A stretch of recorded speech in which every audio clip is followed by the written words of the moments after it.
5:17 hallelujah 5:17 পেয়েছে।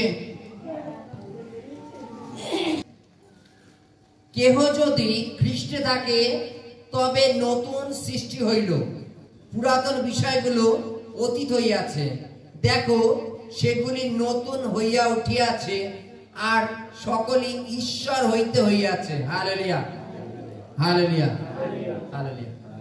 বাইবেলে কাছে কেহ যদি খ্রিস্টে থাকে তবে সে নতুন সৃষ্টি। হালেলুয়া। নতুন সৃষ্টি আর পুরাতন সৃষ্টি কাকে বলে? হালেলুয়া। নতুন সৃষ্টি আর পুরাতন সৃষ্টি কাকে বলে? বলছে যে কেউ খ্রিস্টেতে আছে, খ্রিস্টেতে আছে সে নতুন সৃষ্টি। যে খ্রিস্টেতে নেই তার মধ্যে সৃষ্টি হয়নি। হালেলুয়া। সৃষ্টি কথার অর্থ কি? নতুন আবির্ভাব, নতুন কিছু। কিছুদিন আগে মনে করো যখন বাজারে টোটো ছিল না, যখন ভ্যান আর রিক্সা ছিল, আবার যখন মার্কেটে টোটো আসলো সবাইকে বলছে চলো আবার যানবাহন একটা নতুন সৃষ্টি হলো, নতুন একটা যানবাহন সৃষ্টি হলো, তাই তো? টোটো এর আগে ছিল, চলো তার মানে কি নতুন কিছু। বাইবেল বলছে যদি কেউ খ্রিস্টে থাকে তবে সে নতুন সৃষ্টি। হালেলুয়া। এবার নতুন সৃষ্টির মধ্যে কি আছে? পুরাতন, আমরা তো মানুষ, আমরা আগে যা ছিলাম এখনো তাই আছি, রক্ত মানুষের, তাই তো? তো আমরা কি কেউ খ্রিস্টে আছি? আমাদের কি কেউ নতুন সৃষ্টি হয়েছে? হালেলুয়া। বলছে যে কেউ খ্রিস্টে থাকে তার নতুন সৃষ্টি হয়। হালেলুয়া। কেন? খ্রিস্ট আমাদের প্রেম শিক্ষা দেয়, নম্রতা শিক্ষা দেয়, মৃদুতা শিক্ষা দেয়, সমস্ত মন্দতা থেকে ফিরে আসতে শিক্ষা দেয়। এটাই হচ্ছে নতুন সৃষ্টি। হালেলুয়া।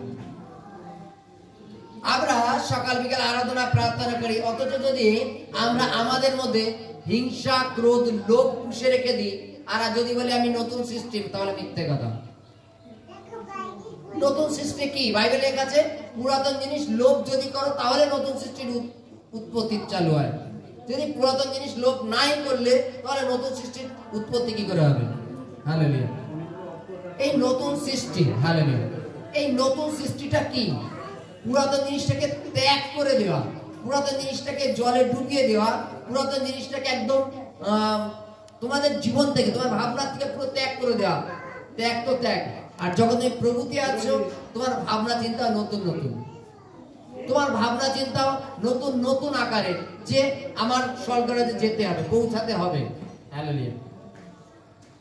আগে পাপ করতাম এখন পাপ করি না, আগে মন্দতায় চলতাম এখন মন্দতায় চলি না। এটা হচ্ছে নতুন সৃষ্টি। হালেলুয়া। আমরা মনে করি শুধু স্নান করলে, আমরা মনে করি শুধু স্নান করলে আমরা পুরোপুরি সাফ হয়ে যাচ্ছি। হালেলুয়া। আমরা মনে করি আমরা গা পা পরিষ্কার করে রাখলেই হয়তো আমরা পুরোপুরি শুদ্ধ হয়ে গেলাম। হালেলুয়া। যদি আমাদের অন্তঃকরণ পরিষ্কার না হয়, অন্তঃকরণ সাফ না হয়, তাহলে নিজেদের আমরা নতুন সৃষ্টি বলবো কোন দিক থেকে? হালেলুয়া। আমরা আমাদের নতুন সৃষ্টি নিজেদের বলবো কোন দিক থেকে? বাইবেলে বলছে যদি কেউ খ্রিস্টে থাকে, হালেলুয়া, যার মধ্যে খ্রিস্টের বাক্য আছে সে নতুন সৃষ্টি, যার মধ্যে খ্রিস্টের বাক্য নেই সে নতুন সৃষ্টি নয়। হালেলুয়া। ঈশ্বর যখন বারবার বলছেন আমি যেমন পবিত্র তোমরাও পবিত্র হও, পবিত্র হওয়া কথার অর্থ হচ্ছে নতুন সৃষ্টি, নিজেকে পরিবর্তন করো, জগতের অভিলাষে চলো না। আমরা প্রতিনিয়ত বলি ঈশ্বর আর কি দেবে, জগতই তো দেবে সবকিছু, নাকি? যদি এখন ভালো সম্পর্ক না করি তাহলে তো হবে না, নাকি? কিছু কিছু ক্ষেত্রে প্রত্যেকটা মানুষ মন্দতাকে কম্প্রোমাইজ করে নেয়। যে একটা মালিক 5 জনা বন্ধু বান্ধবের সাথে কথা বলছে, মালিকটা কাজের জন্য বলেছে যদি মালিকের সাথে একটু পার্টিসাটি করি তাহলে তো মালিক কাজটা দিতে পারে আমাকে, যদি না পার্টিসাটি করি তাহলে তো দেবে না। চলো একদিন একটু পার্টিসাটি করলে কি হয়েছে, কাজটা তো পাবো। হালেলুয়া। আমরা মন্দতার সাথে কম্প্রোমাইজ করে নিই, তাহলে আমরা কি করে বলবো আমরা নতুন সৃষ্টি? আমরা জগতের মতো বলি যে একটুখানি মিথ্যে কথা বললে কোনো অসুবিধা হয় না। Hallelujah hallelujah. যদি আমরা মনে করি যে একটুখানি মিথ্যে কথা বলা কোনো ব্যাপারই না, যদি আমরা অবিরত মিথ্যে কথাটাই বলে থাকি, তাহলে আমরা নতুন সৃষ্টি হলাম কোথায়? হালেলুয়া। বাইবেলে কি বলছে?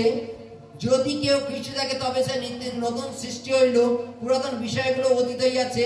হালেলুয়া। আর সেগুলি সমস্ত ঈশ্বর হইতে হইয়াছে। হালেলুয়া। আমাদের ভাবনা চিন্তা, মন্দ ভাবনা চিন্তা আমাদের দূর করতে হবে। ঈশ্বরকে বলতে হবে, ঈশ্বর আমি তোমার কাছে ফিরে আসতে চাই।